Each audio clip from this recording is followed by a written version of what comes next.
Hey guys, it's Bree and it's been a hot minute. And let's not lie, last month was rough.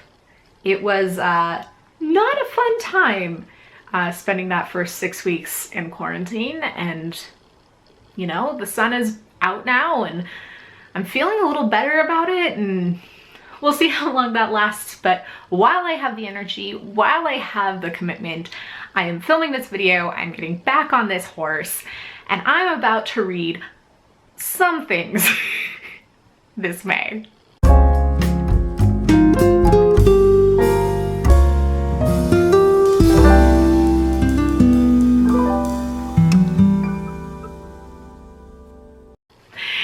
Like I said, I really didn't get a ton done in April. I did manage to finish a couple of audiobooks. Audiobooks has been my lifesaver because, to be honest, if it weren't for them, I'd be so behind. It's like not even funny. As it is, I'm still really behind, but audiobooks have gotten me through.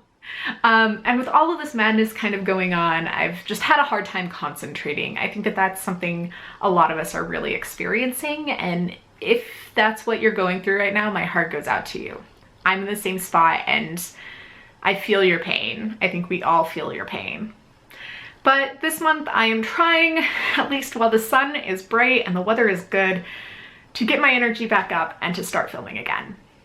So let's talk about what I'm reading. So I started off the month listening to A Memory Called Empire and finishing up Sal and Gabby Break the Universe, which both were fantastic. I really loved Memory Called Empire. It's such a good feeling book. It's like sinking into, I was gonna say it's like sinking into a really warm bath, but it's better than that. It's like that intellectual bath where you're getting all of the things you need. It's really good. And so now I am moving on. I have Sorcery of Thorns on my audio list. That is what I'm listening to while I do some sock knitting. The one thing I managed to keep up with and perhaps increase during quarantine has been my sock purchasing. Well, sock yarn purchasing. Please, somebody, just next time I go to buy more yarn, tell me not to. It's getting a little out of hand. And so then that leaves me with some physical books because I'm hoping to spend some time in the sun and soak it up and read some physical books in addition to my audio reads for the month.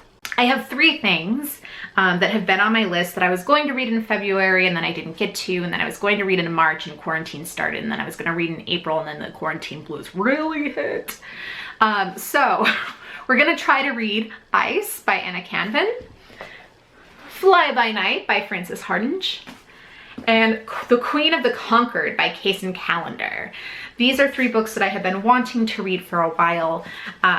You know, 2 of them are YA and the other is really short. So I'm thinking that if I actually sit down and get a little bit of time to read and can get in that right headspace, I shouldn't have any problems. I do also have a copy of Recursion, which is the actual last book I have to read for the BookTube SFF Awards, and that feels great. It is not a terribly long book, and it seems like it's going to be up my alley, so I'm going to be starting that hopefully today, maybe tomorrow. And then that leaves us with a Patreon pick. I'm finally getting back into a groove of doing literally anything there. Thank you to everybody who's been patient with me. It's been a long start to the year. I think we all know that. But we're going with a theme of read books this month, so I have 4 options for that. We're going to see what you all pick. If I can pick them up. We have Patrick Ness and The Ocean Was Our Sky. This is kind of, I think, like a Moby Dick retelling. I have Velocity Weapon by Megan O'Keefe, which is a space opera. Lab Girl by Hope Yaren, which has been on my list. I'm sure some of you know this has been on my list for actual ever. And then China Mountain Zhang by Maureen McHugh, which is a well-known science fiction fantasy staple. I'm gonna have to put that poll up.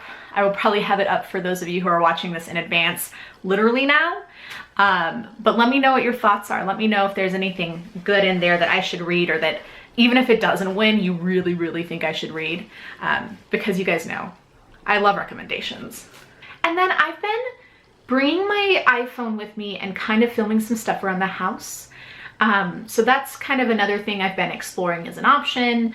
I might put something up as a kind of walk with me and quarantine kind of vlog later in this week once the week is done and I have some additional footage. We'll see. Let me know how you're doing. How is your quarantine going? Are your spirits okay? What can I do to be helpful to you? I'm sending you virtual hugs. I hope you guys are having a fantastic reading week. I'm gonna talk to you very soon. Bye. Okay, this is the one thing I forgot to mention, and so Editor Brie is back to talk to you. I got in the mail and I'm super excited about this. Oh, look how pretty that is. This is the Glasgow in 2024 yarn. This is by Third Vault Yarns, who did the Worldcon in Dublin, like the con skein. And this is so pretty and so squishy, and I need to figure out what to make it with it. So I actually got 2 of them. So I have plenty. I could do like a bunch of socks. I could do a really nice like shawl. I could do a sweater. I'm uncertain. If you have a good pattern, send it to me. Let me know what you think I should make with this really pretty yarn. I'll leave the link for Third Vault Yarns in the description box. You should definitely check them out. The woman who does the dye lots is just fantastic. She really was creative, I think, with both this and for the Dublin 2019 Worldcon yarn. So check her out. If you have either of those skeins, let me know and send me pictures of pretty things you've made with them.